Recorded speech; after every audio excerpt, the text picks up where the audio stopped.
새파란 자상한 추억 깨비 하나 셋 너랑 일어난 추억 깨비 중에 죄를 녹여보세 에라이 막 춤이라도 추자 밤빛을 덮어두면 비가 널 닮았는지 잠과 달리 따스한 눈빛 그렇게 나를 봐주더라고 기쁘게 돼 사실은 이질적인 느낌이 좀 든대도 애써 외면하고 마주친 너의 표정은 헷갈리지만 아마도 놀아줄 거야 오래도록 가려던 너의 그 반이 실제로 차가웠다 해도 여든 불 위에 무엇이 여긴 달에 알다가도 모르겠던 태도로 쳐다보기만 하고는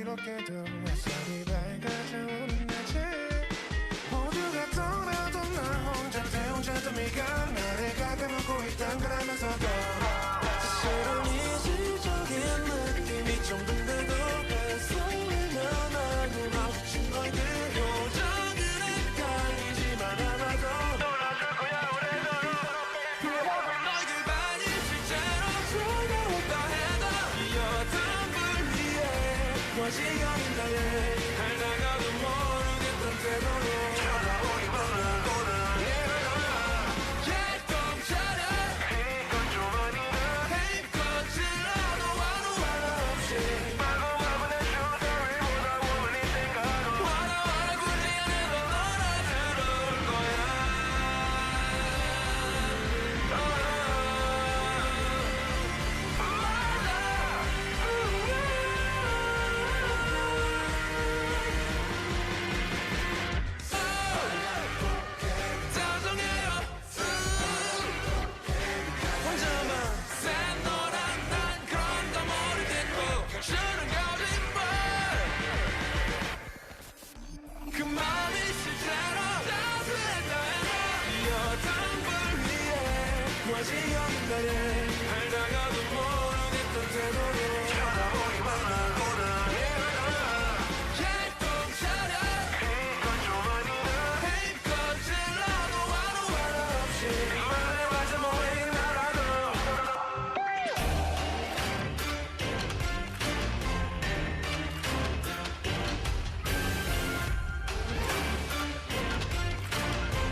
내 머리 만져줘 내 가득 안고 싶은 너 가득 안고 싶은 너 너의 맘이 하얀게 까맣게 물들게 내 머리 만져줘 내 가득 안고 싶은 너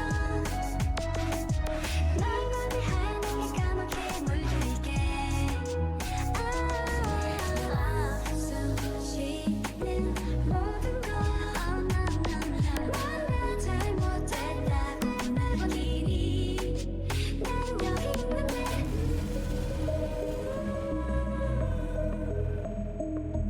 Don't be afraid Just wanna take you high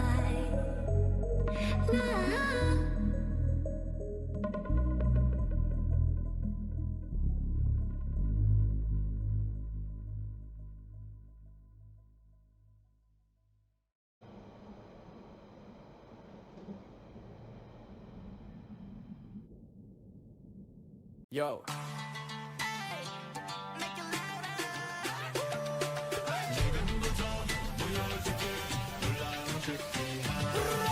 짠짠이 맘 먹고 시작 노력할 거야 Are you ready?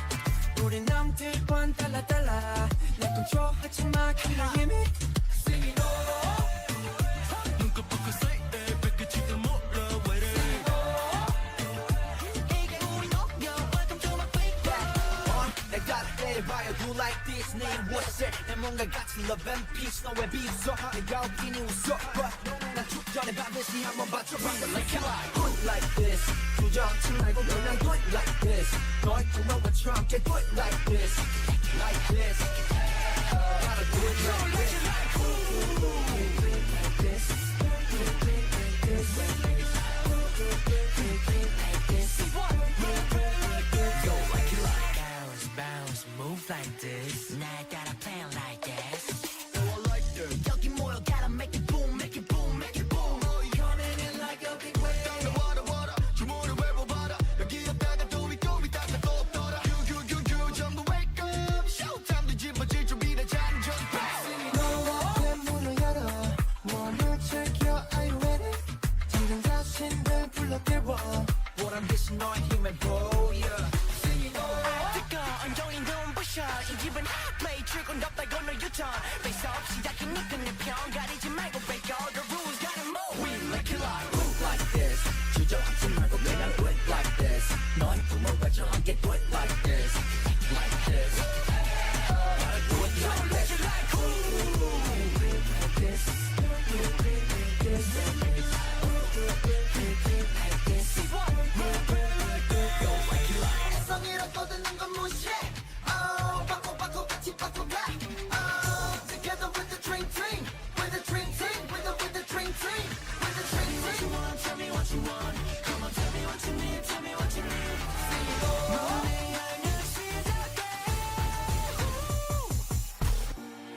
우린 빛나는 존재 아무도 막질 못해 Hold your hands up together now Come on wake up 나를 따라 do it like this 혼자 울지 말고 크게 do it like this 몰래 숨어 있지 말고 do it like this Like this Gotta do it like this Put him up like this 포기하지 말고 다시 do it like this 도망치려 하지 말고 do it like this Like this Gotta do it like this Do it like this Gotta do it like this Gotta do it like this Gotta do it like this Gotta do it like this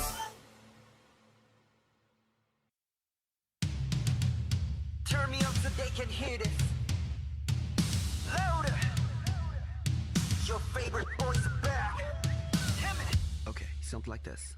Welcome to the jungle 가는 곳에 check out 이 판을 네 앞에 Let's go I'm not 한눈에 찾고 만들면 기분 안 내도 아마 네 맘속에 있는 boy 내 심장을 의심하지 마 Check one, lights on, all eyes on me 지나가면 날카로운 시선 I'll be the hater's secret favorite turn the handphone they got me up in the playlist With my more, with my name up at all You do it better, take a tell I'm all, listen my dough Put in and out, so to go, 앵커처럼 눈목지는 내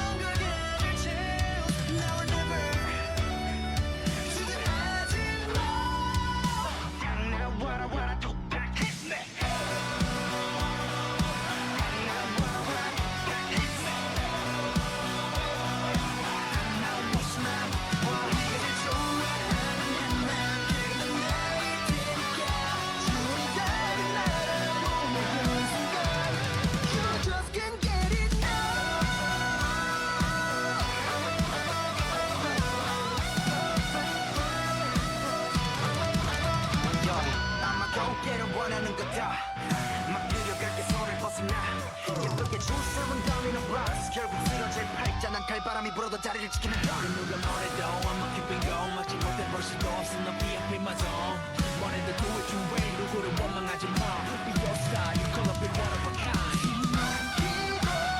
가슴 짜릿한 떨리는 감정에 널 맡겨봐 먼저 원하기는 해 그리고 그가 가진 chance 나와 never 주저하지 마 Now what I wanna do back hit me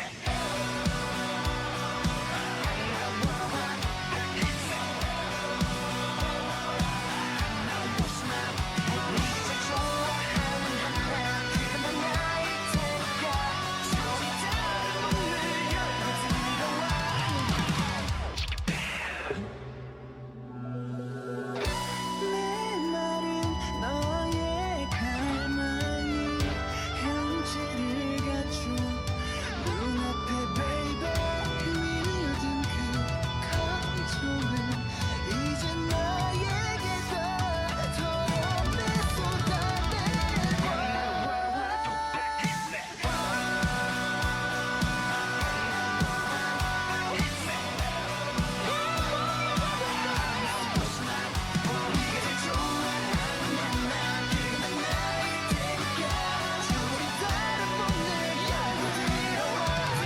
겁없이 내게로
Hold on. Has my microphone not been going this whole fucking time? Has it not been going this whole fucking time? Oh my god. Oh my god. I'm gonna have to do like voiceover for my own goddamn stream in the VOD. Oh, I was just ranting about this whole thing. Okay. I'm gonna cut to here in the VOD from after watching that video. So you won't have to just like watch me just blabbering at the screen and not being able to hear me. Oh my god. I forgot that whenever I change the scenes, it just undoes what setting I have for the mic. I don't know why OBS does that. Like, don't do that. I'm just changing the scene. I'm not changing the settings. Ay. But anyway, so I guess I'll re-rant everything I just ranted. But this movie is a fucking trip. This is a goddamn trip. It's just, it's, oh my god. It's an acid trip for fucking sure. Now I gotta re-explain everything I was blabbing about. So, what I picked up from what the plot of this goddamn movie was, this is why I need people in chat to tell me if I'm, like, being heard or not, because I had no idea. Oh my god. Oh my god. Anyway, so what I picked up from what this fucking plot of this movie was, was that who you think is the main character, she kind of fades into obscurity. You don't really pay attention to her throughout the whole movie. But her name is Gorgeous. Oshire? I don't remember what the Japanese word is that they use. She's the only one that they use a Japanese word to refer to as. But there's like a group of 6 or 7 girls, and they all go by like English words for their names. And they play it off like their nicknames, but nobody calls them by what their actual names are. So they might as well just be their actual names. But there's Gorgeous, who's the quote unquote main character. There's Sweet. I don't remember why they call her Sweet, except for maybe she's like a sweet one. I don't know. There's Mac, who's the quote unquote, chubby girl, but she's not chubby at all. She just likes to eat. God forbid a girl have an appetite.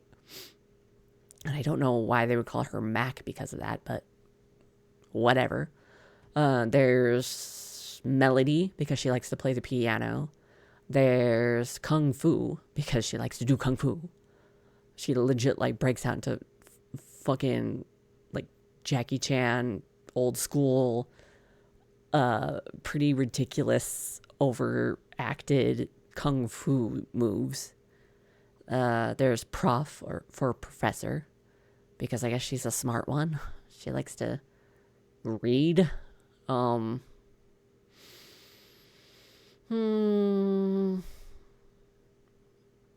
think that's it that I can remember off the top of my head. Gorgeous, Sweet, Professor, Mac, Kung Fu.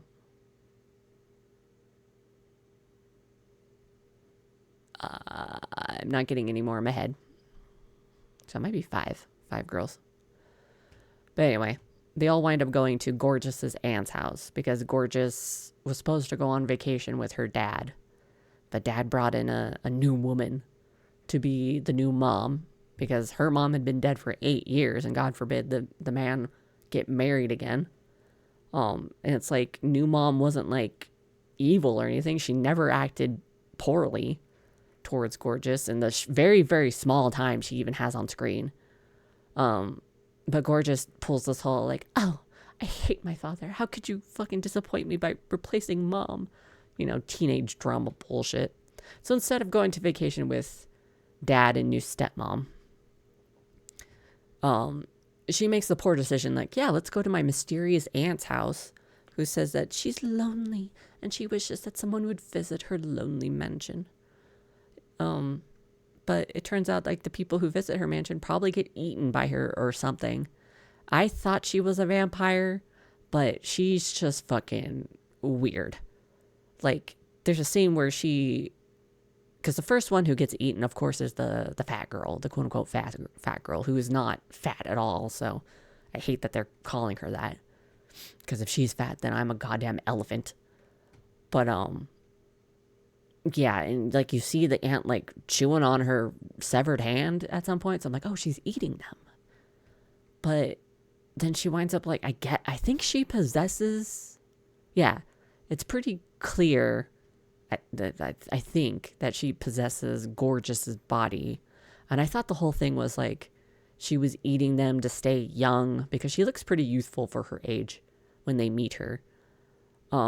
That she was trying to stay young so she could eventually meet her hot husband who went off to war and died, but she doesn't believe he died because they made a promise to meet each other again. Yada, yada, yada. But she's too fucking weird for that. She doesn't seem to have like any actual love in her body, so I don't buy it that she was like actually waiting for her husband. Maybe she was. Maybe that's what the plot was trying to tell me, but it didn't really look like it. At least she wasn't playing it like she probably should have, the actress.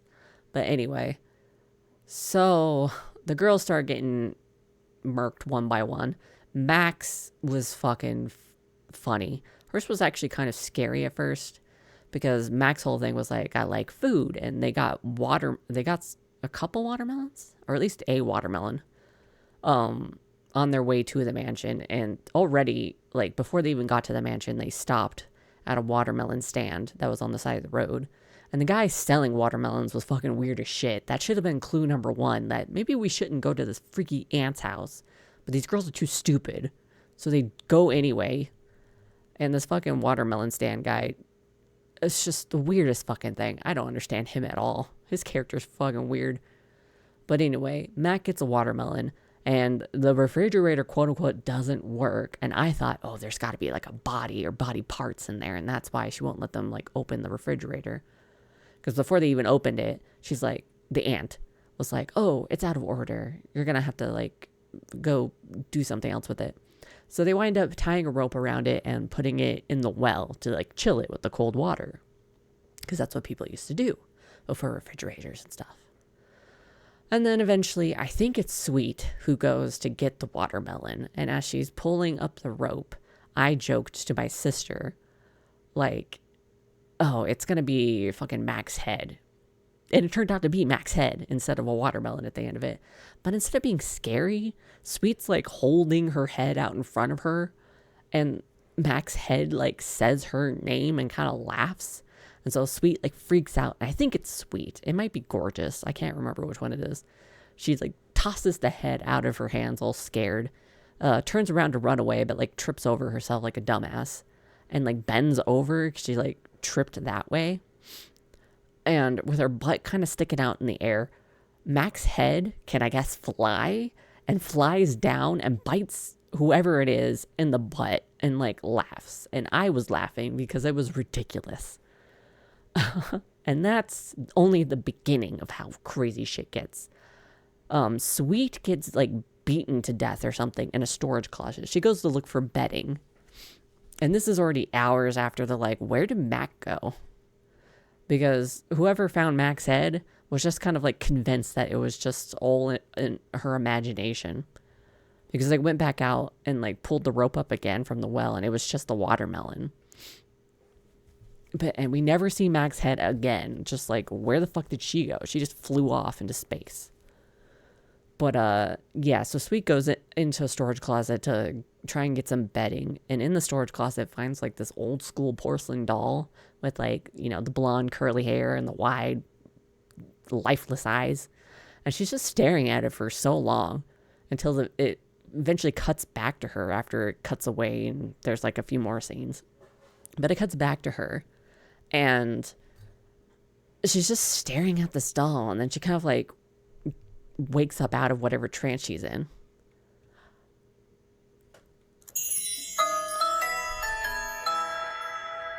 Hello, Raiders. Welcome on in. When a raid party saunters into a Dokkaebi dust stream. That's what you guys look like, you cool guys. Hi, Koisei-san. Welcome, welcome, welcome. Hope you guys had a great stream. Hope you had fun. I'm just ranting about a really funny 1977 horror film from Japan that me and my sister watched earlier today before I play a game. Koisei-san, hello. 저자가 인도로 다니라고 지금 새 덕담을 한 것 같은데. 덕담이 고마우니 해코지는 않겠네. 새해 복 많이 받게. 우린 멋지니까. 해피 뉴 이어. 의로운 친구일세. 요즘 세상에도 Stop by 저런 for dinner. Enjoy 친구들이. the one for dinner. Thank you, and I hope you have a great dinner. I wonder what your clip's gonna be. What is your clip, I wonder? Oh, Question. Brother? Animal Crossing. Presentation sold hate. Oh, that's the one I wanted to play. Oh, OK です。お、なんか Okay, this. かわいい。ペンギンだ。ペンギンと鶏だ。鳥、圧倒的鳥。 God, you need to stop being so す cute. げえ鳥だ。 It kills me. I'm dying. Ugh. Very, very cute. Koisei-san, have you ever seen House? I was talking about the Japanese horror film Me and my sister just watched it today. It's freaking wild. This whole movie is just freaking weird. Where was I even in my rant? Oh yeah. Sweet kind of wakes up from her trance after staring at this doll. And then all of a sudden, like, the bedding in the storage shed starts, like, falling down on her and, like, beating her to death or whatever. But it's like skinny, you know, Japanese futon mattresses and just, like, blankets and stuff. So me and my sister were watching this, like, you know, I'd probably just lay down and let it happen because that looks comfortable. But she's like, ah. And I'm like, oh, how is this painful to you? I don't understand. They're not even hitting you that hard. But I guess she doesn't even really die. Or maybe she does. I don't really know. Because they find her way later. Her professor, I think it is, and Kung Fu? I can't remember which two find her. Just like in this random room where there's a clock. Which you do hear earlier on in the story. But is like never brought up again until this point. There's like a clock, and Sweet is like shoved into the clock, and the gears are visible through the glass of the clock. And the gears are like turning, and I guess like grinding her up, but she's just like curled up inside there. It's not even like, you know, Junjo Ito spiral. You find the guy all swirled up in that container. It's not like that. She's just like hugging her knees, and then there's like blood kind of rolling down the glass inside and like along the gears of the clock, and they're like, oh my god, Sweet. And I'm just like, okay. Kung Fu's death is like the weirdest, or it's like the funniest actually. I was hoping Kung Fu would be the last one to survive because she was the best one. But first she fights the aunt who has taken over Gorgeous's body. So she's basically fighting a ghost who's like in Japanese wedding garb. And that's great all on its own. But then she goes back inside to the room where Sweet and Professor are. And she winds up getting like eaten kind of by like a lamp that was like hanging from the ceiling. And you kind of saw it in the video I showed. But yeah, she's like stuck in the lamp and she's like trying to fight it, but she can't really fight it. And she gets like cut in half, I guess. But her bottom half with her legs attached is still doing Kung Fu. So it like Kung Fu legs out, like kicks a painting of the cat, because again, this cat is like causing mischief. I don't know if it's like an extension of the aunt or if it's like her familiar, like a witch's familiar. I don't fucking know. But there's like a painting of the cat that's like really causing havoc in the room that they're in. And so these legs like go flying out to like karate kick the goddamn painting of the cat. And then even when one of the legs gets severed off the like bottom half of Kung Fu, that leg's still doing Kung Fu. It's fucking weird and hilarious. And yeah, there's also this guy named Mr. Taro. Is it Taro? Taro or Tabo? I don't remember. I think it's Taro. The girl Sweet is like in love with him, and that's like because I don't even know why. The guy's not even hot or anything. He's not like a hot teacher. I don't know why she's in love with him or why that's even relevant to the story at all. Because the whole thing was like, oh, he'll show up and he'll save us. He never even makes it there. He serves no purpose to the plot whatsoever. Having him even in the movie serves no purpose. He didn't even need to be there. He gets to the bottom of the way to the mansion and stops at that same watermelon stand to ask like where this mansion is. But the watermelon stand guy is weird again. And for whatever reason, Mr. Taro just like turns into a bunch of bananas. I am not even joking. So he never even gets close to the mansion. And yeah, it just turns into bananas. And stepmom this whole time has been like, I was going to go get her from the aunt's house so that we could have our vacation finally. This is my first task as her new mother. And she, like, towards the end of the movie, shows up and, like, talks to Gorgeous, who's still acting weird. So she's probably still just the possessed by the ant. I don't know. I don't know what the fuck happens there. And then it just kind of ends. And you're like, what the fuck did I just watch? So here's the official trailer. See if you could make anything out of this. After watching that last video and hearing everything that I just said. Now here's a... There it is. There's Mac's head. Here you go. Official trailer. And this is the song. House. There's that clock I was talking about. Sweets inside there. Yeah. Those are Melody's fingers. That's probably the only scary part. There's like a Beatles sounding song.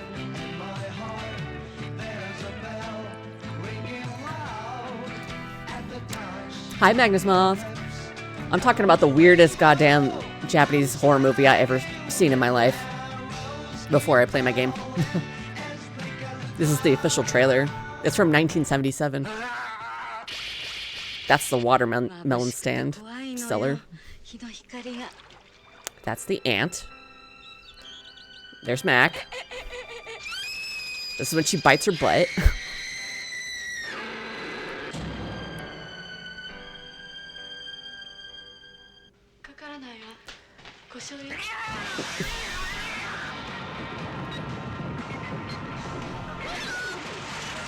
And there's Kung Fu.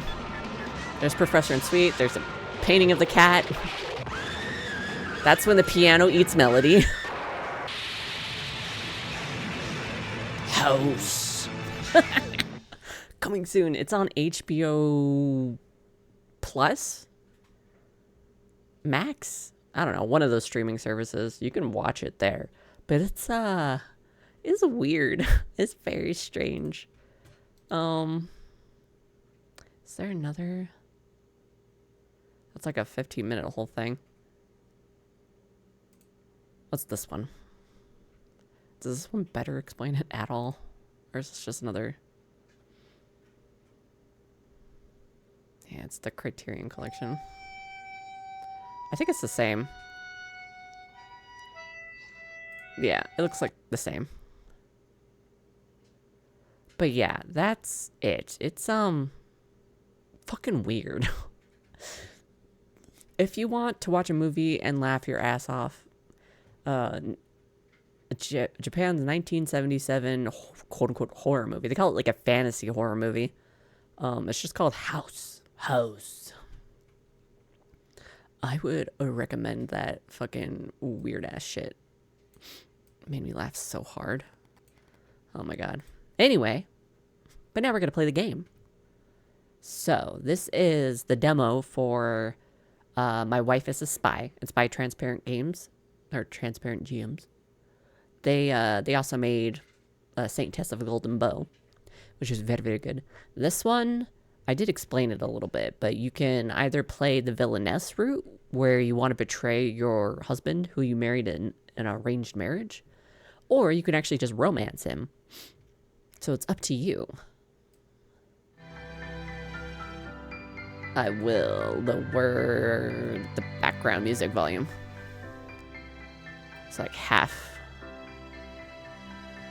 Sound effects will keep up and voice will keep up. I don't think there's voice acting yet. They sent me a message in my Twitter DMs asking if I'd play this. And they said that there's no voice acting yet, and they don't know if there's going to be a Kickstarter. But if there is, you damn well better believe I'm going to cover it. My Wife is a Spy. And this should only be about 40 minutes. And then we're going to play some more Silent Hill F, because as I said, I am obsessed. You can't see it, but there's like a little... no, I'm just totally in the way. Oh, there we go. There's a little hourglass showing that it's loading. Will I be looking over here now? There we go. Ooh, choose your name. Well, of course we're going to go with my name. Whoops. Oh, wrong keyboard. I have to use, again, 2 keyboards. Because I'm using 2 PCs to stream. My name. Darum. Trigger warning. This visual novel deals with themes of heavy familial abuse. It gives hope that a person can move on from the years of pain if they leave a toxic environment and find a good circle of people who support them. Very nice. The amount of manhwa I've read where the main character gets fucking abused to hell by her family, or even his family, I'm kind of used to it by now, which is sad. Almost home. Oh, I do like her outfit though. Wait, hold on. Can I? Yeah, hide. Yeah, I do like this outfit. Let's top with those shorts. Like it. Almost home. The gentle wind sways the canopies of trees as I walk through my neighborhood.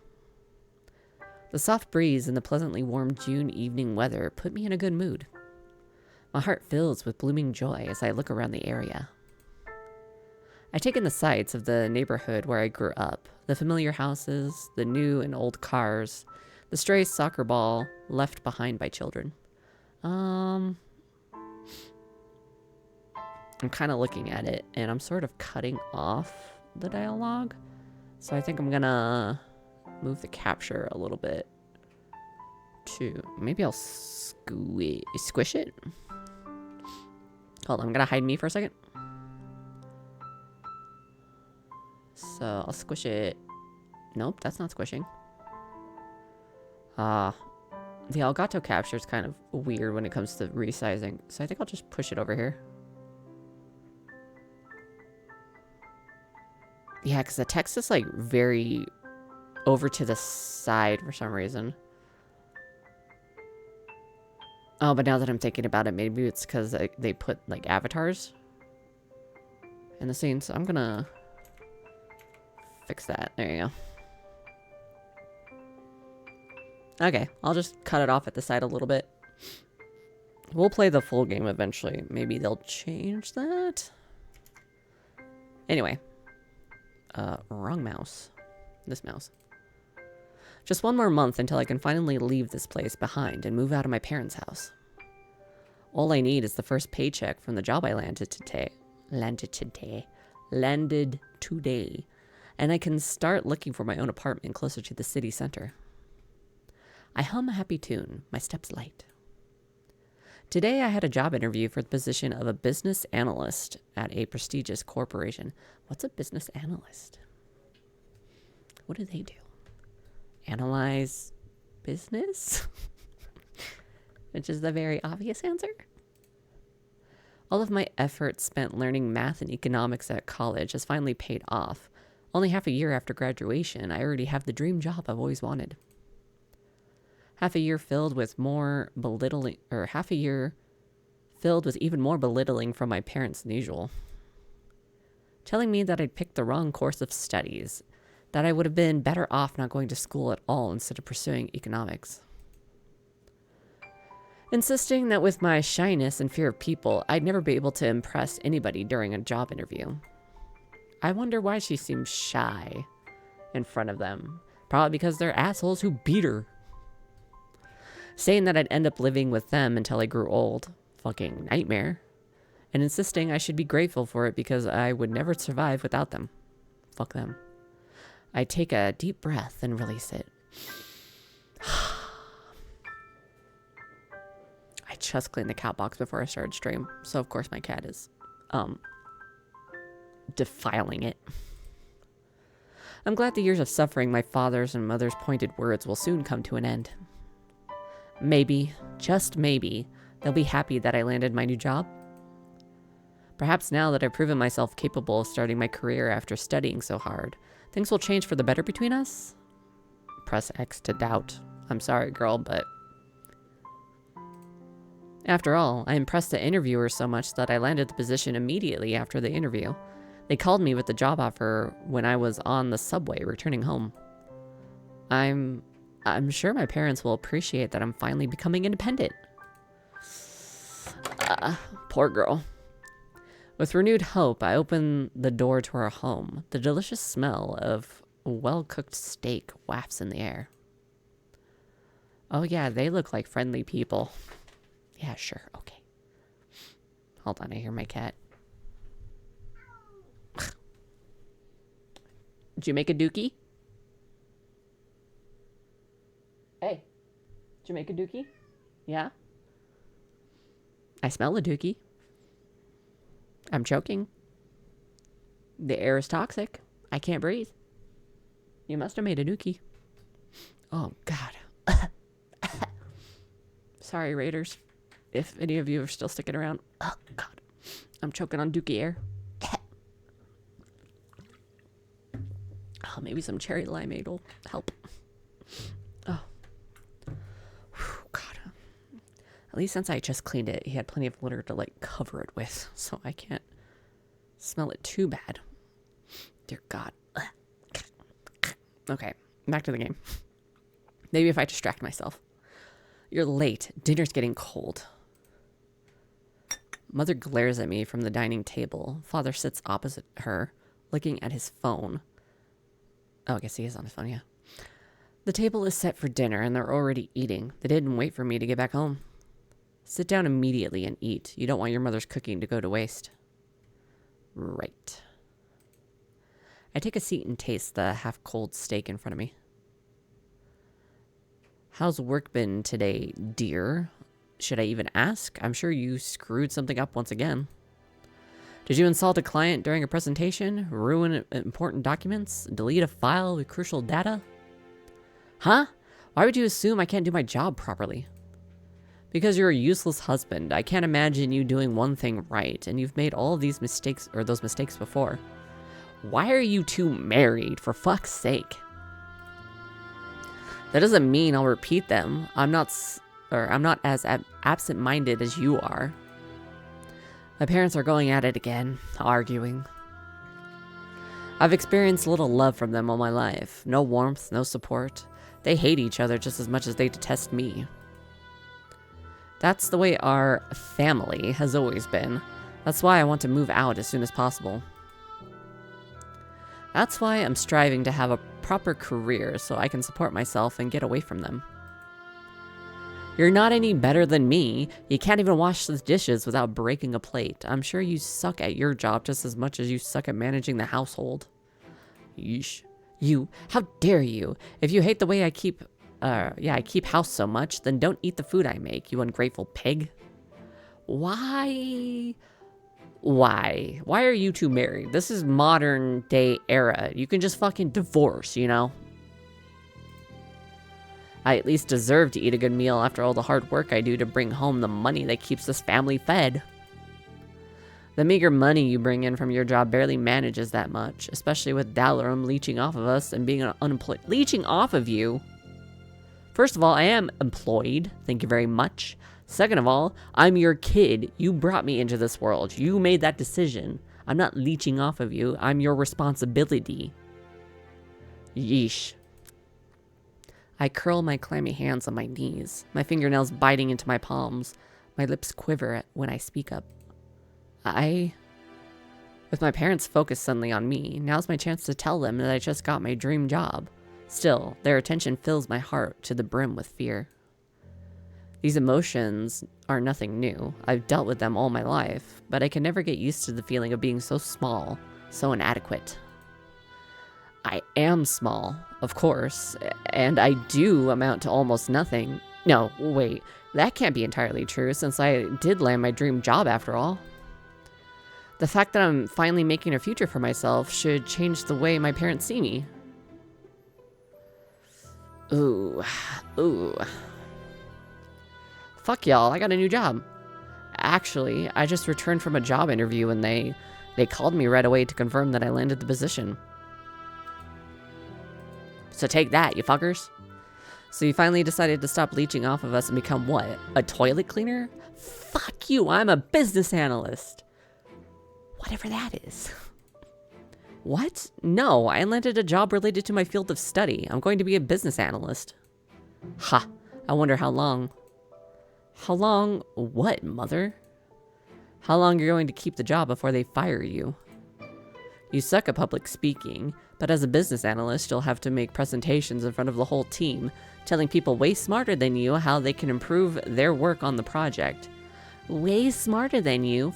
Fuck you. Fuck you. Just light this house on fire and walk away.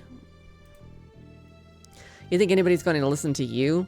You speak in such a quiet voice. On most days, I have trouble hearing you. Why, out of all possible career paths, did you have to choose a role that has so much to do with presenting your ideas to others? You studied economics and finance. If you don't want to be a shop clerk, or you could at least become an accountant, so you'll have less need for public speaking. Your new employer will see quickly you're not fit for the job you just accepted. Shut the fuck up, you two. Tears well up in my eyes. Nothing has changed. Even though I now have my dream job, in the eyes of my parents, I'm still as useless as ever. I open my mouth again to tell them I'm going to move out soon, but I hesitate. What if I really can't do my job properly, and the company lets me go after the first month? Would I have to then return to this house with my tail between my legs? In about 55 seconds, we got an incoming ad break, so if anybody needs me to stop, just let me know, and I will wait for the ad break to end. But if nobody sounds off for the next, 45 seconds, I'm just going to keep going.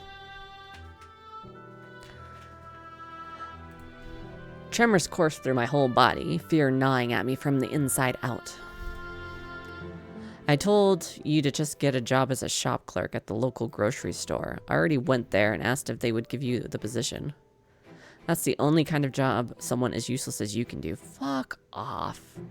You don't even have to tell them you're going to move out. Just move out. You're an adult, girl. Being a cashier or cleaner is good for you. Business analyst my ass. We always said studying economics and finance wasn't right for you. You won't do well on the job. Economics and finance is one of the most stable things that you could study because it has some of the most stable jobs you could do. What the fuck is wrong with these people? No wonder they hate on each other because they're both so fucking stupid they can't stand one another. The tears overflow and my vision blurs. No, no, no, no. I can't take this anymore. Dalarum, you haven't finished your dinner. Fuck this dinner. My mother yells at me when I get up, but I can't hear anything my parents say anymore. I can't see a thing through my tears. I can't hear a word through the noise in my ears. I run out of the house, the door slamming behind me. I don't look where I'm going, heading straight into the street. I'm about to have a meeting with Truck-kun. I'm about to analyze his business. I just want to get away, get away, get away. As far away from the pain and toxicity of my parents as I can go. Yep, here comes the loud screech of a car coming to a halt. Sounds from my right. Ooh, that's right in my ears. Okay, ad break has started, and since nobody sounded off, I'm gonna keep going. Huh? Ooh, I heard the thumping of her heart. A delivery van coming straight at me. Oh, that's new. A delivery van, not a truck. No! I quickly judged the distance back to the pavement or to the other side of the road. I decide to... Ooh, I get to move. I'm assuming I'm going to get hit no matter what because we got to progress the story. But I'm going to go ahead and move ahead. I run ahead as quickly as my feet can carry me. But I'm not quick enough. A devastating force hits my body and I fly into the air. My body hits the pavement a few meters away from the car. Ah! I experienced the worst agony I've ever felt in my life. No abusive words from my parents compared to the searing pain of my body being destroyed under the weight of the car. Oof. Oof. That just sounds painful. I cough up blood. I hear screams around me. Somebody's grabbing my leg, trying to get me out from under the van. There's loud ringing in my ears, and blackness fills my vision.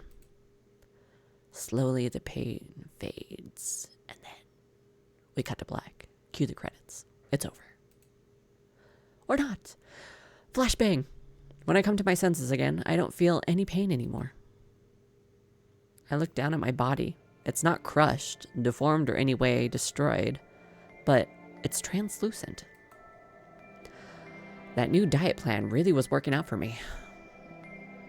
Around me is pure whiteness, blindingly bright, but instead of my eyes hurting, the sight of the place feels serene and comforting. Hello? My voice echoes loudly in the emptiness around me. Slowly, I realize what's going on. I died. I ran into the road, driven by emotions, and got run over by a delivery van. A small laugh escapes my lips. In the end, I really did amount to nothing. I died such pathetic death, stemming from my own stupidity. Serves me right. Disappointment and regret fill my heart. I just had landed my dream job. I was ready to get out of the abusive environment of my parents' home. I would have finally been able to live my life the way I wanted, to prove my worth to my mother and father, and to myself, to build a life of my own. Great. This sucks so much. I want to go back. I want to live my life. But going back to the life I'd live is no longer possible, or is no longer a possibility, is it? I had died and gone to heaven? Is that what this place is? Wind blows behind me, a heavy draft interrupting the stillness of the air. I spin on my translucent heel in the direction of the blast and see. The ad break is finishing now. Anybody who was stuck in an ad break, I got hit by a delivery van and died. And now we're here. A red door. And the white emptiness, the red door is very pronounced. I feel a pull towards the entrance. The door beckons to me, dares me to come closer. It's not like there's anything else to do around here. I move towards the door, my steps entirely silent. I only stop when I'm in front of the entrance. To where? My hands hover over the handle. Should I open the door? A shiver runs up my spine. I feel watched. Someone's behind me, staring at my every move. I turn around quickly, but nobody's there, only the vast bay of whiteness. If you want to go back to your world, you must complete your mission. Who are you? Who's there? Fear rises in my heart, but even though I call for the person behind the voice, there's no reply. My mission? What's my mission? Am I not dead? What more is there to do? The door behind me yawns open. Yep, that's yawns, alright. I face the entrance. The inside of the door is glowing with warm pink light, inviting me forward. Strange. Curiosity pulls me towards the entrance. I want to go through. I want to see what's on the other side. My life can't end like this. I want to see what the mission is so I can go back to my world. I need to live my life more. My resolve is clear. I step through the red door. Where is that good-for-nothing daughter? Oh, great. We're going from one abusive family to another one. That's great. We're done with dinner. How can the child be so rude as to be late? We've already eaten everything, even the celebratory lobster. Ugh. Lobster. Seafood in general. Ugh. What does it matter if she's late? If she doesn't want to eat, she can starve for all I care. Who are these people? Where am I? Pink hair. Like, if this is mom and dad, they look like brother and sister, and I don't like that. Because they have the same hair color and same eye color. Disturbing. Pink hair, clothes that would belong at a Renaissance fair, foreign food. There you are, Sophia. Sophia? Who's that? What are you staring at like a dumb lamb, child? Come to eat now, have you? I am going to turn the background music volume down just a bit. It's kind of loud in my ears. I'm Sophia? Child? Who is this man to me? I look down at myself and see long pink hair. I'm also wearing an outfit that wouldn't be out of place at a Renaissance fair. My skin is slightly darker than my usual color. I take a step forward and stumble. I seem taller now, and something binds my middle, constricting my breathing. Is this a corset? I pinch myself, but I don't wake up. The pain is real. The situation is real. Sophia Dale... Is that...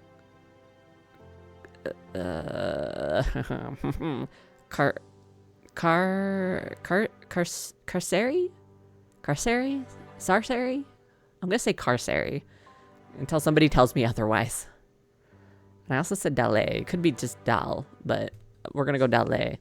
Sophia Dale Carceri, Quit staring at us like you're seeing us for the first time. It's unsettling. Bitch, I am seeing you for the first time. If you want to eat something, there are still some leftovers. I'm not seeing anything left over except for this peach and some grapes. And I guess tomatoes, but I wouldn't eat those. The woman gestures to the table. My gaze wanders over the lobster shells, eaten clean. There's nothing else to eat except for maybe the berries, which the younger woman is currently snacking on. Do they think I'm a dog, that I will lick their plates clean? Listen to your mother, Sophia. What's going on with you today? My sister has always been strange. Haha, this is nothing new. Sophia dalle Carceri. The strange name rings a bell. On my way back from the job interview, I read a webcomic where a person by this name was one of the side characters. The girl had long pink hair, much like I do now. She wasn't anybody significant in the story, just a shy girl who followed the main heroine around as a part of her entourage. Okay, so we're a side character in the heroine's entourage. Alright, but that was just a story, and this situation I'm in right now feels very real. I couldn't have been reincarnated, right? That's not possible. Girl, you read webcomics. You know how this goes. I did die though, and now I'm very much alive. Only I'm not myself anymore. If only. Sophia. Yes, that's your name, you stupid oaf. What in the world is going on with you? The man speaking must be Sophia's father. He once slighted the male lead of the webcomic. He's known for his mean personality. Count Elio dalle Carceri. I grab the edge of the chair as the world spins in front of me. I'm overwhelmed by the new situation. I'm not feeling very well. See, she's not fit for the mission you want to send her on. And what do you think I'm supposed to do about it? She's going anyway. Sophia's always been useless. Finally, she'll be able to do something helpful for this family. Sophia's mother and father no longer pay attention to me, arguing amongst themselves. Does it sound familiar? The younger woman continues to eat berries, unbothered by the scene the Count and Countess are making. She watches me with a loathing gaze that freezes the blood in my veins. What's her deal? Fucking bitch, what are you looking at? Are you excited about finally amounting to something, sister? So she's Sophia's sister, Bianca, a memory supplies. I don't know what everyone's talking about. They'll reveal all to you. Yeah, they'll reveal all to you in due time. They had to pick you, not me. I wanted to prove myself to father, but it had to be you. I have no idea what she's talking about. The Count and Countess continue arguing, their voices getting louder and louder. Why are you taking more and more loans? Are you insane? Soon our situation will improve tremendously, and then we'll be completely out of debt. Was the lobster we ate today bought with the latest sum of money you borrowed from the crown? Of course it was, but worry not, my beautiful wife. Soon our family will get the honor and riches we deserve. His gaze lands on me again. All thanks to Sophia. Now, child, make yourself scarce, and because you dared to miss our special dinner, you'll receive only servant food for the next 3 days. Great. You're also confined to your room. Also great. What? Why? Dominique escorts Sophia to her room. Lady Sophia. The butler gestures to the door. I take one look at Sophia's family before I stumble out of the room. The man grabs my shoulder, but I have no delusion that the gesture is to support me. He yanks me along the corridor in a rough fashion before more or less throwing me into a room. When the room is locked, I collapse on the soft bed. Memories of Sophia's life begin to flood my mind, of her relationship with her parents, of her life as a gambling count's daughter. Oh, she pretty. Look at her, so pretty. Is this situation for real? Sophia's parents are just as abusive as mine, not caring if she misses meals, calling her names, controlling every aspect of her life. Confinement and starvation are clearly their favorite means of enforcing discipline in their daughters. In their daughters? You mean in their daughter? I don't see them doing anything towards, what's her name? Bianca? Yep, exactly my point. Or rather in Sophia, since Bianca, Sophia's sister, is their golden child who they barely ever felt the need to discipline. Why did I have to go from one toxic family to another? That's what I'm saying. This is like, villains are destined to die. She goes from one shitty situation to another shitty situation. I don't want to live through abuse. Not again. What choice do I have, though? If I'm a noble's daughter now, my only way out of this place is through marriage. I just hope my husband won't be an old, disgusting geezer. If I want to return to my world, I need to fulfill my mission. That was what the strange voice said. So, what is my purpose here? Sophia's parents mentioned a mission too. I have no doubt I ended up in the body of Sophia for a reason. Oh, we hungry. The grumbling of my stomach interrupts my racing thoughts. The body of Sophia, my body now, difficult as it is to think about, is hungry. Maybe it's because... What? Maybe it would have been better if I'd eaten the leftovers. No, I just have to wait for the servants to deliver my meal. I wonder if the Count will come to tell me when what the conversation at the table was about. Later that evening, the door opens and a maid puts a tray with soup on the ground before hastily closing the door again. Soup seems like a nice offering. Either the Count changed his order about my food or the servants have taken pity on me. At least, that's what I think at first. I pick up the tray and set it on the desk, sitting down to eat. One look into the bowl, however, shows me that this soup is just the most watered-down broth I've ever seen. Even so, I put a spoonful in my mouth and eat. I'm too hungry to worry about the quality of the food. Even this tasteless soup is better than nothing. The next day goes by as I struggle to keep myself busy in my confinement. I explore the environment of Sophia's room, trying to get to know her through the items that she holds close to her heart. I quickly discover that, other than the brooch she keeps attached to her dress, or her day dress, is that this? This right here? Maybe.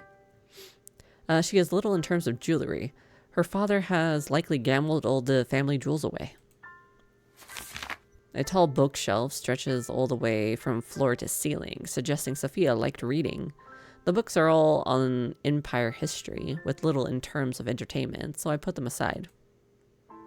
On the nightstand are pen and paper, but the desk drawers house little in terms of finished letters or documents. I also try my best to find a diary, but to no avail. That would be too easy. I do, however, find a small closed chest. Warmth spreads in my heart as Sophia's memories of the person who gave her the item comes to mind.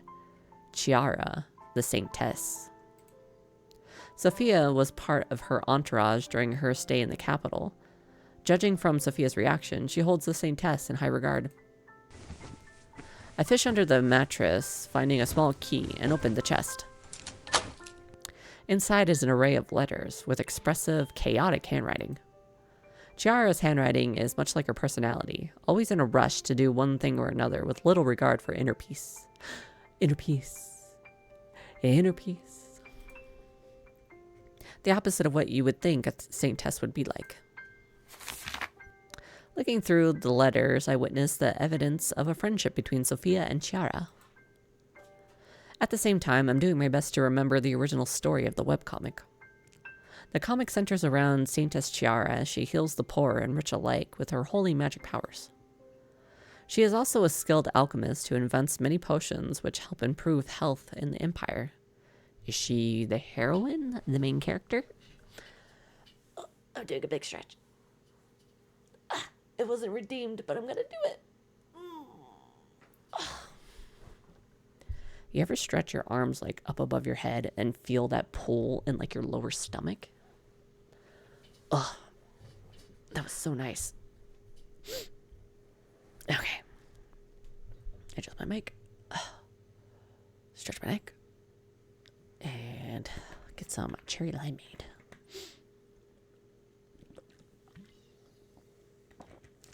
Delicious. Okay.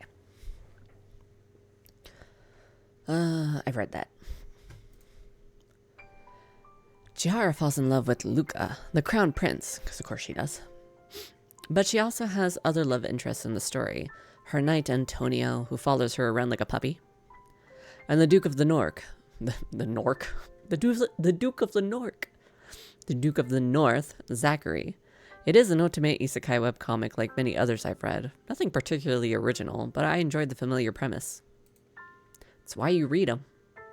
If you like the premise, you tend to read hundreds of them. I've read a lot of them. Sofia Dalle Carceri is a friend of Chiara, but she plays no significant role in the story, beyond being a background character. She is shy and doesn't speak much. But it seems Chiara holds Sofia dear, regardless of her shortcomings. Oh, how I wish I could have had such a friend. I've never grown close to anybody on Earth. Also, I'm gonna just calibrate real quick. I become even more curious about what mission Sophia, I, am supposed to fulfill. Since Sophia is nobody significant, what can she change in the story? I get my answers from the Count that evening. What do you want, you fucker? He waltzes into Sophia's room like he owns the place, because of course he does. And his daughter too, for that matter, because of course he does. I mean, listen to this music. This is the music of a douche. Considering the south of the empire is based on Renaissance Italy, this dynamic between a noble father and his daughter isn't that surprising. I get up from my seat at the desk to curtsy to the Count, much like Sophia's memory tells me to do. The curtsy comes out clumsy, and Sophia's father's frown deepens. Ooh. That tongue-tied me. Did you enjoy your meal? Yeah, sure, if you call slop a meal. No matter. Listen closely, child. You know our family's in debt. I wonder who that is because of. Huh? Caused by Count Elio's sick addiction to gambling. Our family needs to get closer to the Emperor. I need to win His Majesty's favor. I know of a way to make all of our financial troubles go away. Maybe I'll even be elevated to the position of Duke. God forbid. Is Sophia's father delusional? Yes. I raise my eyebrows. One would need to do something hugely significant for such a change to happen. You will help me achieve my true happiness for this family. How so? You're a noble daughter of eligible age. You're in your prime to marry. Together with the Emperor, we've made a good match for you. You will marry Zachary Colville, the Duke of the North. I blink once, then twice. The image of the cold Duke of the North, the archetype of old dukes from webcomics, comes to mind. Dark hair, eyes like ice, a tall, athletic body honed by years of fighting with a sword. I could have landed a worse match in terms of looks. However, I'm sure you're aware of what a great match this is for you. You will become the Duchess of the North. The duchy controls much of the northern lands of the Empire. Though poor due to the limited ability to produce food and the need to rely on imports of grain and vegetables from the central parts of the Empire, the North has a strong military to ward off monster attacks from lands even farther north. This is very standard for these kind of webcomics. Again, I would know because I've read a lot of them. I'm actually on a stick right now, or shtick right now, where I'm like reading a bunch of these types of web novels myself, or not web novels, web comics, webtoons.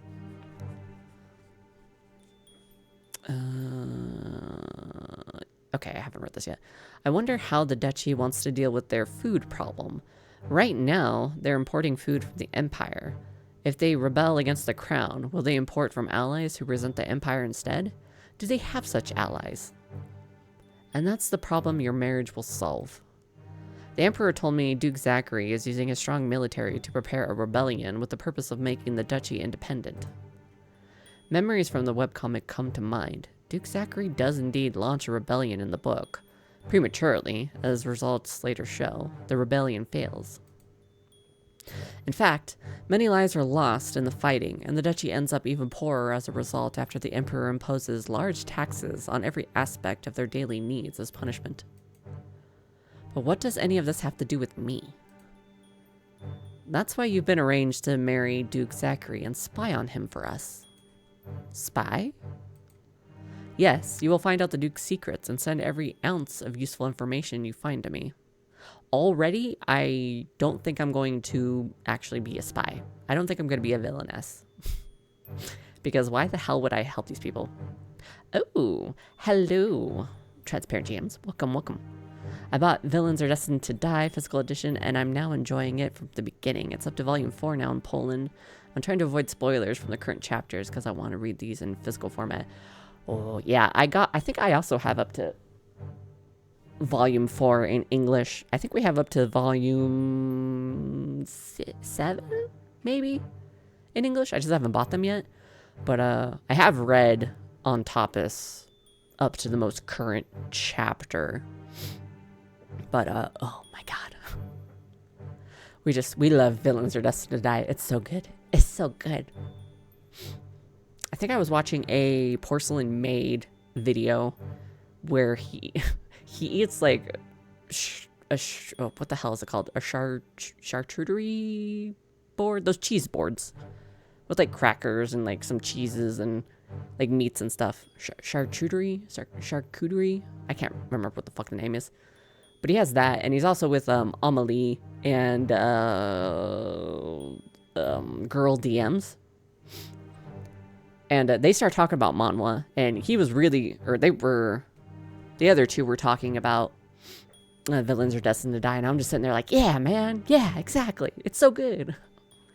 Ray Liana is also coming out in physical next year, and I bought all 9 volumes. Oh, hell yeah. That's also a super good one. That was like one of the first I read. Villains Are Destined to Die and Ray Liana were like 2 of the first I read. There was like 5 or 6 that I read all at the same time when I was like first getting into Korean manhwa, especially the villainous kind, and yeah, those 2 were definitely it. So when I saw that they made an anime for Ray Liana, I was like, oh yeah. Still wish they hadn't made the main character into a Japanese girl instead of keeping her as a Korean girl, but when Japanese studios make a Korean manhwa into like an anime, they tend to do that, and I don't like it. Thankfully, they didn't do that for Solo Leveling like they said they would. I was going to revolt if they did that. Anyway, it's still a good anime. Yes, you will find out the Duke's secrets and send every information to me. Yeah, you think I'm gonna do that. I'm not gonna do that. Fuck you. Correspondence with any foreign allies the Duke might have, trade agreements with them, names of dignitaries that are on his side, account books. When we have enough information to prosecute the Duke and have him beheaded, you will become a rich widow. I will have my debts paid by the crown, and we'll all live life in peace and happiness. Fuck you. Fuck you. You can't see it, but I'm raising my middle fingers, both of them. Do you really think I'm skilled enough to spy on the Duke? Father? You don't think I'm good enough to do anything. Why would you think I'm good enough to do this? You're a beautiful woman, Sophia. You grew up well. All you need to do is seduce the Duke. You'll wrap him around your little finger in no time. Fuck off. In other words, spread your legs. I'm gonna kill this man. Spread your legs and tear it off. How would you like that? That's... Just nod, smile and nod and get this conversation over with. All right, Father, I'll do as you say. Anything to get away from another abusive household. Maybe with Duke Zachary, I will feel safer, more comfortable. From the way he treats Char in the webcomic, he's a good guy in the story. Perhaps we'll even grow to like each other? Will I be able to get the information Father wants from the Duke, though? Do I want to be the cause of Zachary's demise? No. The answer is no. Do I even have a choice in the matter? The matter. Yes, because that's literally the game. We gotta choose. Wonderful, my dear Sophia. You will make me proud. No, I won't. I'm gonna disappoint the shit out of you, and it's gonna feel so good. I'll do my best, Father. My life has always lacked choices. When did I finally make a choice? Or when I did finally make a choice and pursued my dream job, all I got was an abrupt and painful death. No, I can't give up. For the time being, I have to comply with Father's plan. Once I'm in Duke Zachary's castle, I will figure out what I want and what I can do. Oh, Jesus. Get back up. No. This is my no square. You can't come here. Go away. Personal space. 6 feet. Here. Father takes out a small pocket mirror and hands it to me. Oh no. This is a communication device. The mirror has been enchanted so we could use it to converse with each other over long distances. Oh, I tripped and fell and it broke. Oh no. This is how you will give me information I seek without anybody finding out that you're spying for the Empire. I look at the unassuming artifact. There's nothing special about the mirror. If it's as important as the Count says, that's a good thing. If nobody knows this item is an artifact, they won't take the mirror away from me. To activate it, just speak my name. I have a magic artifact. So if I say, douche McMotherfucker, it's gonna work? Right? Right? Understood. You're much calmer about the situation than I thought you would be. Good. The daughter of Elio... Okay, maybe you can confirm this for me. I was saying Dale Carceri? If that's not correct, do tell me how to properly say that. Elio Dale Carceri has to carry out... Oh, that's right. Oh, fuck yeah. I'm good. High five me. You can't see it, but I high five myself. Because there's no one else here. And I can't high five my cat. Or I guess I could, but he'd hate it. He'd probably scratch me. Has to carry out her duty with dignity. I'm far from calm. I'm just stunned by all the new revelations in my life. I also know how to pick my battles. I cannot disobey a Renaissance count who is apparently my father. But whatever happens later when I'm finally away from his grasp, that's another story. However, I have to keep in mind that this mission must be the one the voice spoke about, so if I want to return to my world, I'll have to fulfill my quest. Are we sure, though? Sure, the voice said I have to fulfill my mission, and this guy is giving me a mission, but that doesn't mean they're the same mission automatically. Let's think about this. Maybe my mission is get into the Duke of the North's pants. Did you think about that, Sophia? My life keeps getting harder and harder by the minute. 2 weeks later, I'm traveling in a carriage to the north to marry my new husband. I finally reached the northern lands, much of which is covered by forests. We see villagers, too, as we pass by, but they are few and far in between. I glance out the window curiously, taking in the sights of different architecture and people clad in leathers and fur on the streets. My heart breaks as I start to understand what the north is like. The buildings are in dire need of repairs, the roofs are caving in, plaster coming off the walls, the cobblestones on the streets are broken, which makes the carriage jostle often. It's like none of the villagers care about keeping their home in good condition. No, that assumption isn't quite right. The issue is that the people's most pressing needs aren't being met, so they don't have the energy to maintain anything else around them. When my eyes see the citizens of the duchy in such dire straits, my heart breaks. They look so thin, disappearing under the thick fur coats they wear. Their clothes are in the same need of repair as their homes. They don't smile at all, clearly going about their daily routines without much heart. Hunger, despair, these are the emotions that can make a person so hollow. The North is barely hanging on. The North has always been opposed by the South. During the story of the webcomic, Zachary decides he's done enough preparation for the rebellion and finally launches his attack. Like many of the webcomic readers, I rooted for Zachary to become the main male love interest for Chiara and for the rebellion to succeed, but I've read many webcomics that started out well and ended not quite as the readers wanted. Yeah, me too. Me too, girl.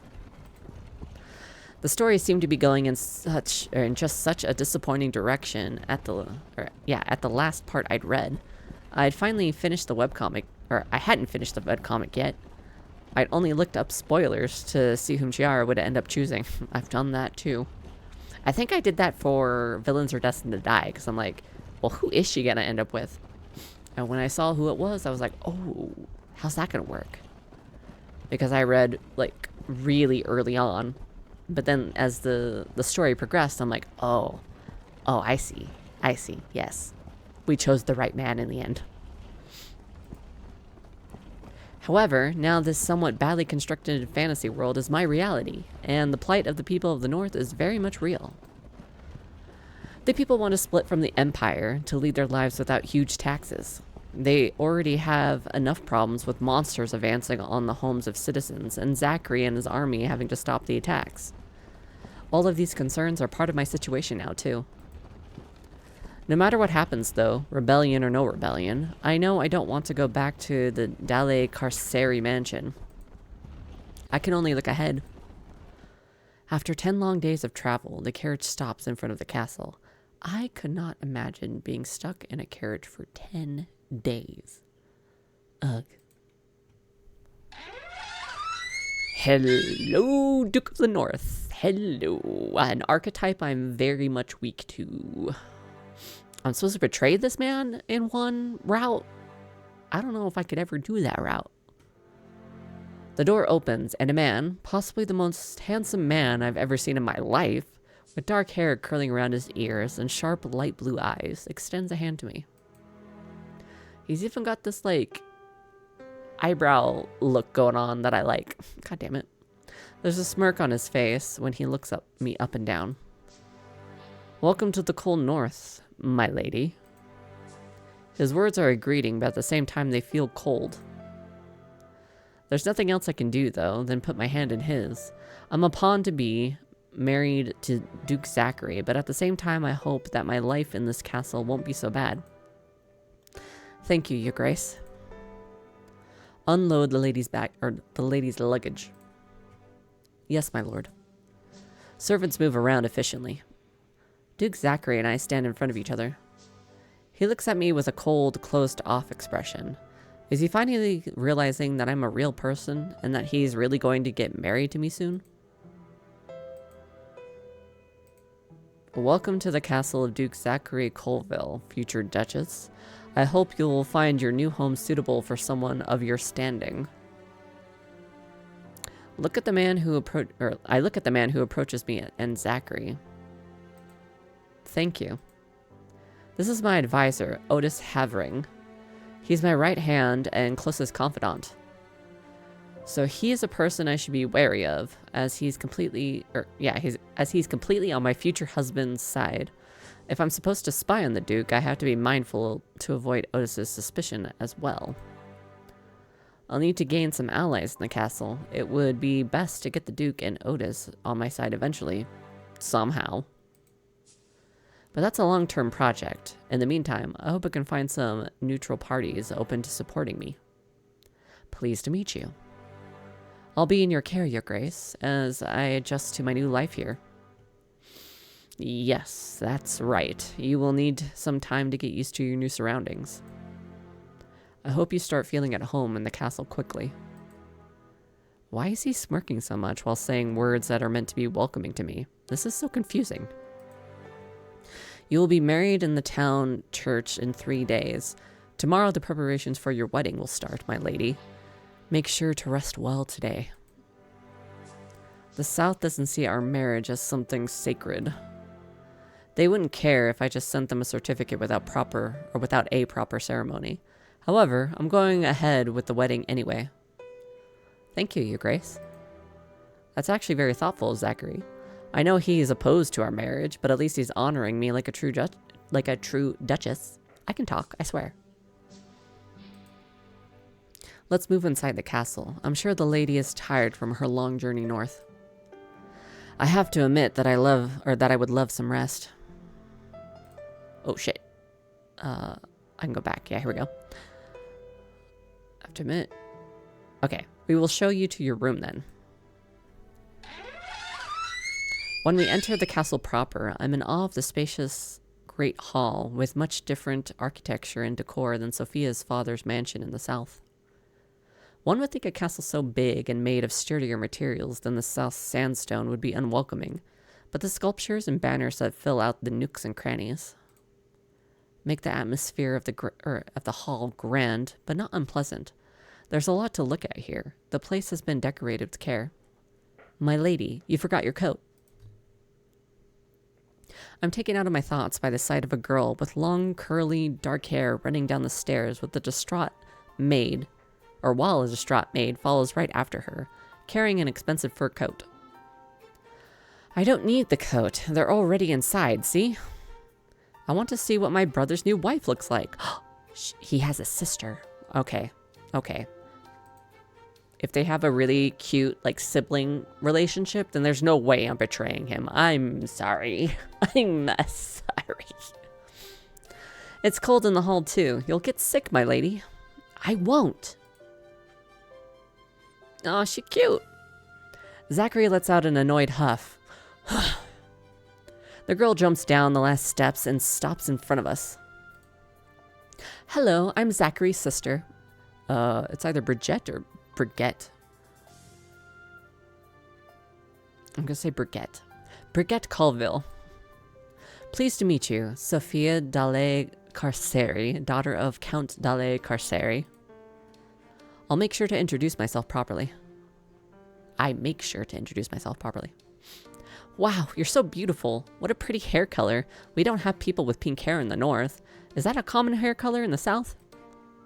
I wouldn't know, but my whole family has pink hair. Amazing! Even my father and my mother. And they also have the same eye color. Again, I'm curious about the genealogy there. Don't you think she's gorgeous too, brother? Ellipsis. This is the moment you're supposed to compliment your fiancé. How can you be so dense? I'm dense? Yes, you may not like that the Emperor has commanded you to marry, but why would you take out your frustration on this nice person? I would die for the sister. Brigitte, I would die for you. Brigitte, I told you not to meddle in politics. It's a topic that's far too complicated for you at your age. I'll be 16 soon. A legal adult. Oh boy.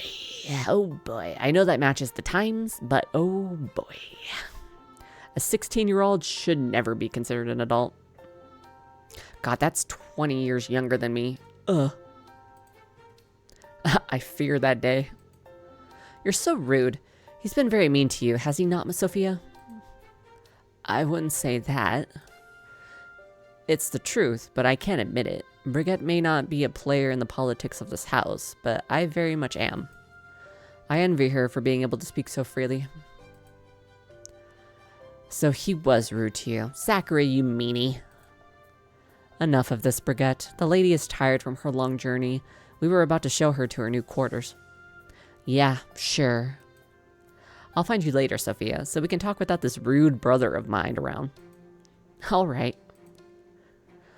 I should stop myself, but I can't help the bright smile that appears on my face. Brigitte may be young, but she seems like a kind soul. I'm glad to have met someone so welcoming in the castle. Violetta, give me my coat now, please. I'm going out for a walk. Yes, my lady. Brigitte puts on her coat and walks stiffly out of the hall and into the cold air of the courtyard. Zachary stares after her with a troubled expression, but then he shakes his head and gestures for us to continue upstairs. We walk down a series of long hallways. I also just really like the background art. Whoever worked on the background art did a fucking good job. They might have used some 3D assets, but you can definitely tell, like, there's definitely drawn assets in here. And, like, that mixture and, like, the well done rendering. Just, like, mwah, chef's kiss. Also, the sprite art is just really good. Everything's really good so far of this game. How was your journey, my lady? The awkward silence is interrupted by Otis asking me a question. He asked me a question. My God, I can speak. I swear. I'm gonna take a drink. Maybe my mouth is dry. Lost tracking. I was taking a drink. Okay. By Otis asking me a question. I wonder if he really cares, but doubt creeps up in my soul. He probably just wants to break the monotony of a quiet, long walk. How poor the duchy is. Oof. I love the book of the duchy. I love the book of the duchy with its beautiful countryside and quaint villages. Oh, the look. I said book. Oh my God, I'm dumb. I can read, I swear. I loved the look of the duchy with its beautiful countryside and quaint villages. Have you noticed anything out of the ordinary about the villages? Out of the ordinary? What do you mean? It's nothing. I was just thinking if you might have seen the festival in Osborne. Ah, yes. We were passing by a village that had colorful decorations between buildings, but we haven't stopped for me to have a good look at the festival. I see. There will be another festival in a village close by in 2 months. Maybe the Duke can take you with him to see that celebration. My God, I'm gonna slap myself. Perhaps I will. Really? I would love that. Hell yeah. His opinion increases. You guys can't really see it. It was all the way to the side. It kind of peeked out a little bit. Like, yeah, here's my mouse. It was like right here. It's kind of hidden by the chat box, but it said his opinion has increased. I feel like Zachary liked my interest in the positive aspects of life in the duchy. Though I did notice how poor the villages looked, how thin and starved the people on the streets are, but I can't say anything bad about the duchy when I've only just arrived here, can I? Nah, that's something you bring up later once you've kind of established yourself. Otis seemed pleased with my answer. Maybe he was indeed checking how perceptive I am.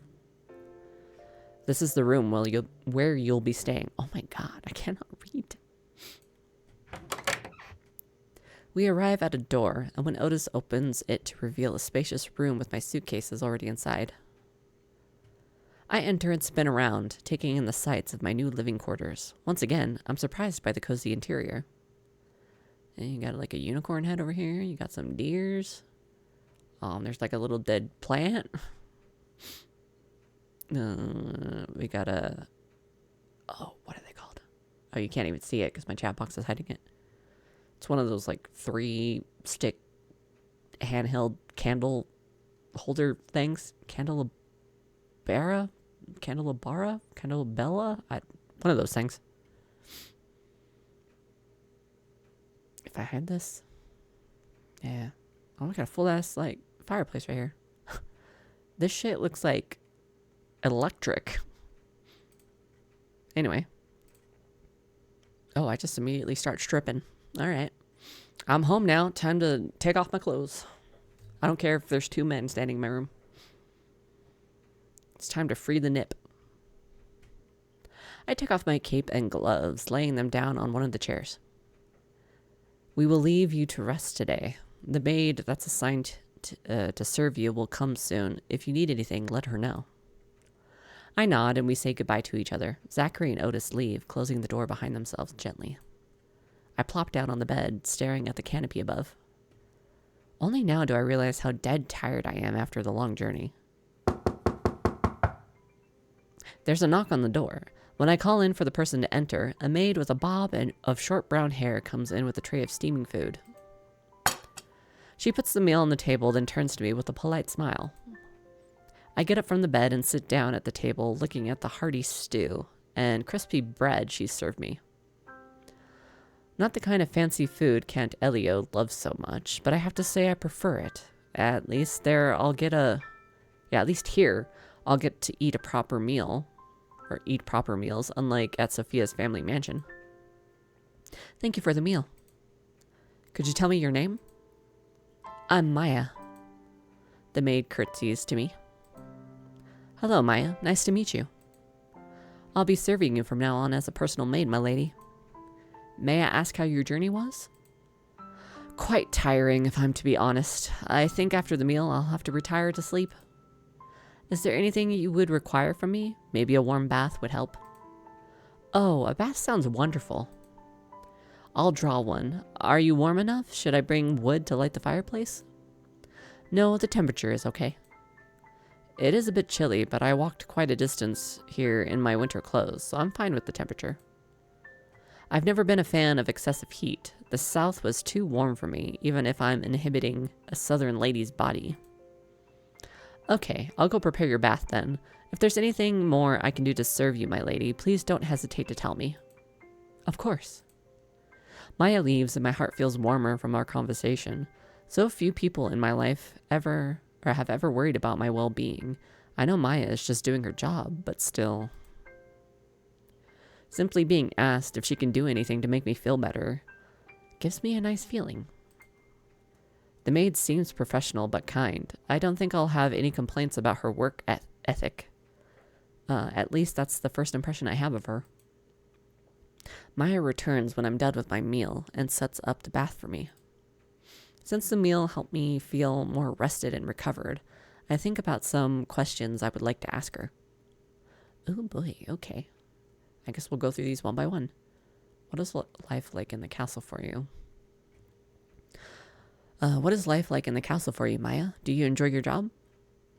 I mostly used to take care of doing the laundry and cleaning the corridors before I was assigned to you, my lady. I expect my workload to change from now on. I will still be helping others with their chores, but my main job from now on will be serving you. Do you like working for Duke Zachary? He's a good master. I have no complaints about my life at the castle. Maya seems cold with her answers. I suppose before I learn more about her true opinion of Zachary, I'll first have to gain her trust. Can you tell me more about the duchy? The area around the castle is famous for its hot springs. There are also many hills nearby. The kids like to sleigh down them. Since we have snow almost year-round, it's the go-to activity for the children.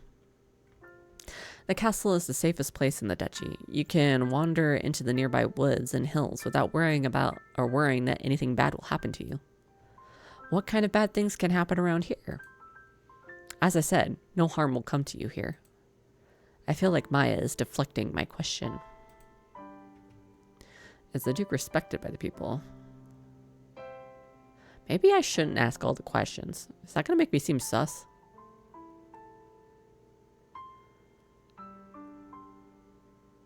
I feel like this is a reasonable question, because it's like, hey, I'm going to be living in this castle. What is life like in the castle for you?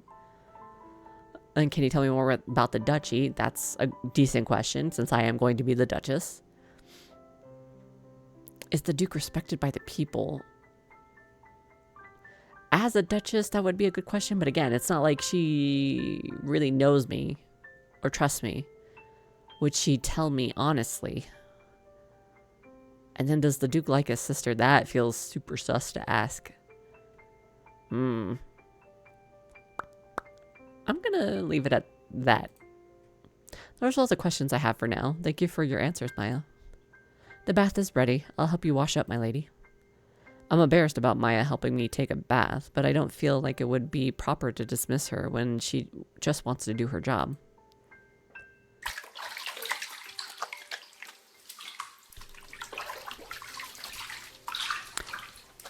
That's a lot of sloshy sounds. I suffer through the embarrassment of having her help me.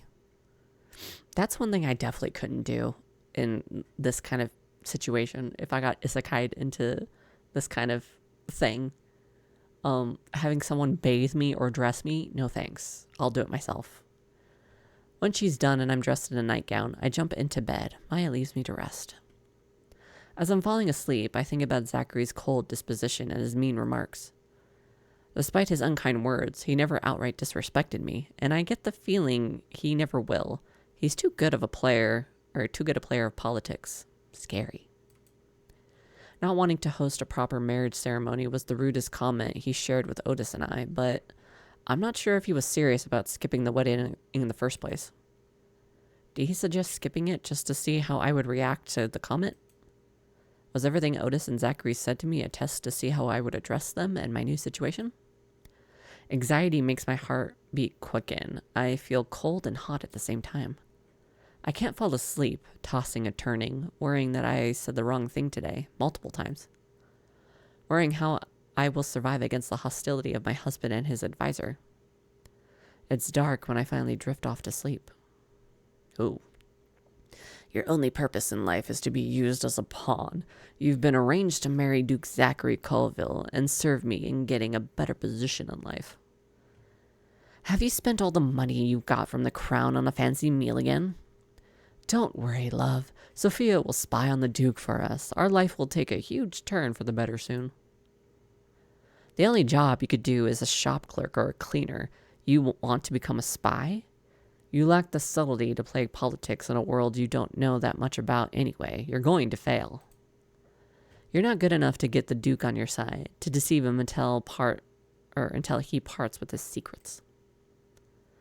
I might have welcomed you to the castle, but that doesn't really mean we want you here. Perhaps Maya and my sister may have been kind to you, but everyone else wants you gone.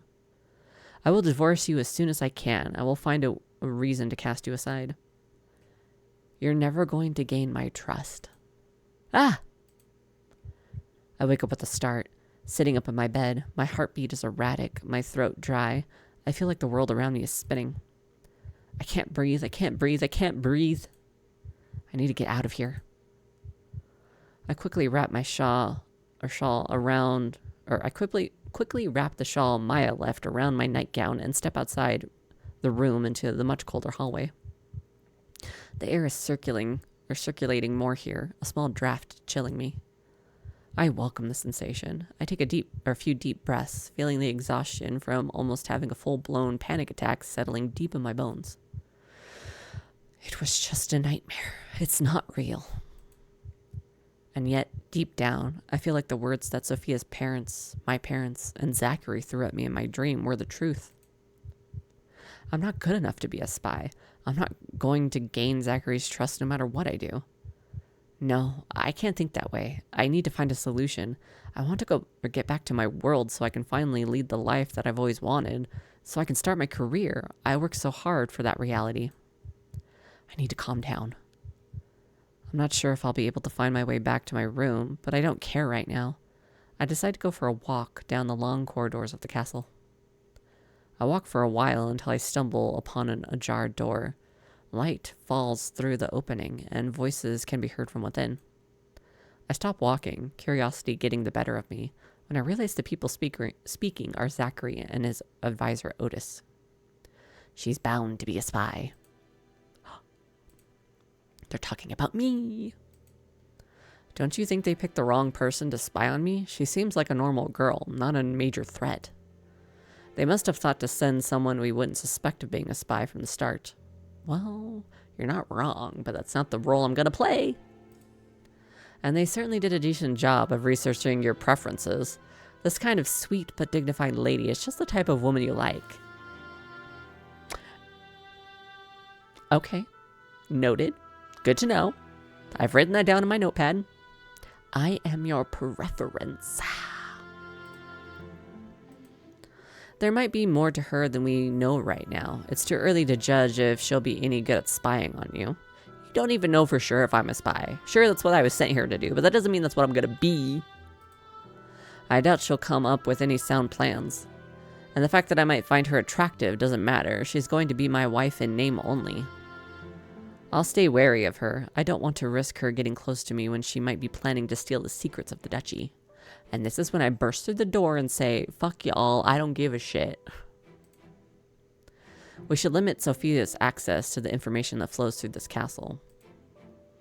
Of course, we're not going to give her any proper Duchess work, like taking care of the household finances either. Bitch. Duchesses in this setting are responsible for bookkeeping and making crucial financial decisions for the whole duchy. And I just happen to be a business analyst who took finances and economics in college. Y'all missing out. I'm fucking talented as shit in this area. The point of delegating much of the management of the duchy and estate to the Duchess would be to lighten the burden of those responsibilities on the Duke Lesser. He already has to manage internal and external affairs, as well as the military, which means relief from making decisions about the household affairs would be very welcome. There's only so much one person can handle, after all, and as I understand it, currently Duke Zachary is doing all the work himself right now, with help from Otis as needed. It's much too dangerous. I agree. She'll be a duchess in name only. The words hurt. I have vast knowledge of finances, so the task of keeping books for the duchy and making monetary decisions is something I hoped to do in the castle. The work would help fill up my days and stimulate me mentally. Still, I understand why the two of them don't want me close to any confidential information.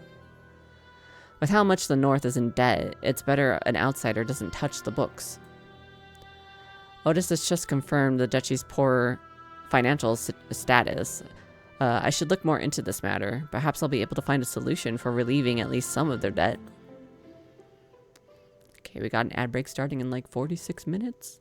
If anybody needs me to wait, because you'll be stuck in an ad break, sound off now. You got 35 seconds. And if you don't, I'm just going to keep on going. It would be a way to gain the trust of the Duke and Otis at least. I should figure out if there's anyone I can ask about the debt or any other way to find the information I need. Deciding I have heard enough, I tiptoe away from the ajar door. I have found a potential way to progress my mission here. I'm still unsure of how to gain anybody's trust though, but I won't give up. I'll do my best to fulfill my duty. Oh, well, I guess that's actually a good time for the ad break to happen because we have finished the demo. Hell yes, I am so ready. I think I already have a wish list, but let me check. Let me double check. I'll go ahead and move it over here so you guys can see. Wish listed on Steam. It says follow. Wait a second. Where's the actual, like... No, I'm on the store page. Oh, right. I forgot. I'll go ahead and follow it just to make sure. View your queue? Discovery queue.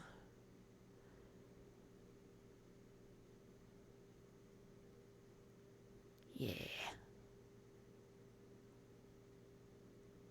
What's fear bonding? Oh, is that a BL? Hold on. Real quick.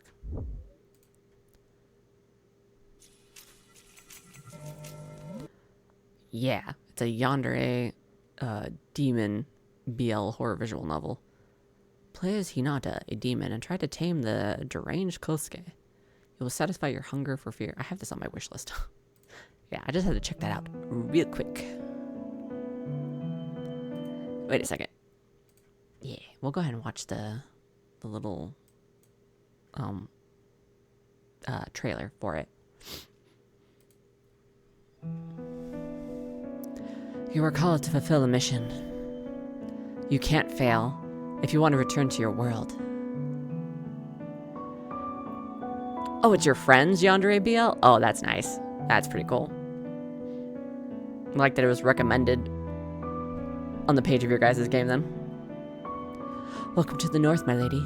Gain trust, make allies, unveil secrets, survive, and win the game. Make your move. My wife is a spy?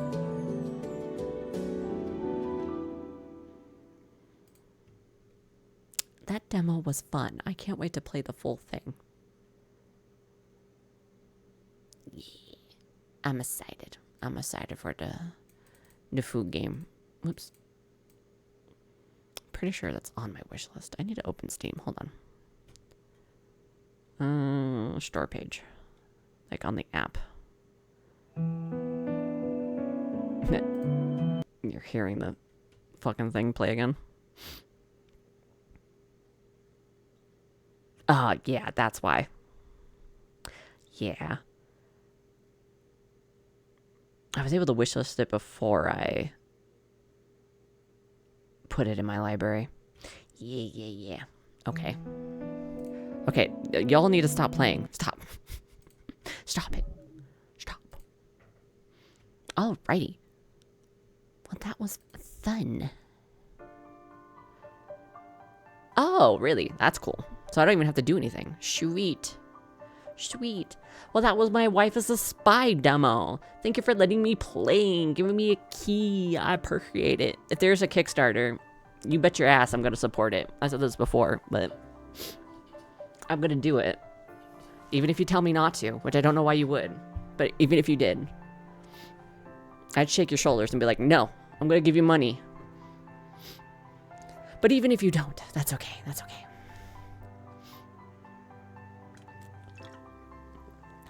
If you do add voice act into it later, that'd be interesting.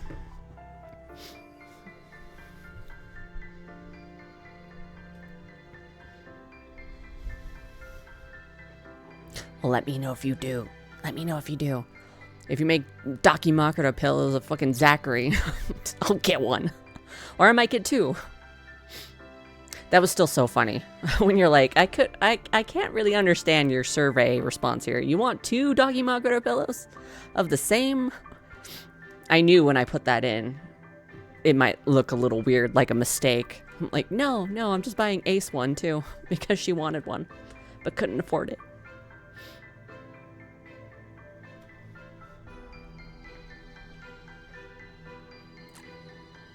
Go ahead and close that. And I'll actually start changing some stuff here. I'm gonna change the badges. Because I don't know if anyone's noticed, but even with the change of like genre and games, I changed models, I changed the OBS setup, but I also changed the badges for the redeem channel points, depending on what kind of game we're playing. It was really fun. Thank you for letting me play.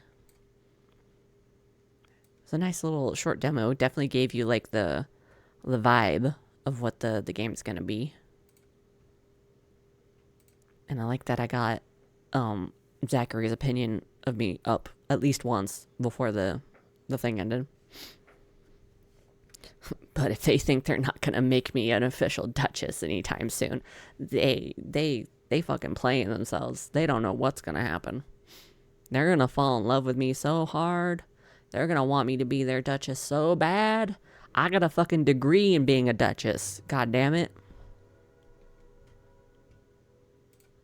Close that. Close that. Alright. I'm gonna... What am I gonna do? I'm going to... I'll go ahead and change the OBS scene collection. So things might go... Oops, I need my other frickin' mouse. Things might go black for a few seconds, so hold the line.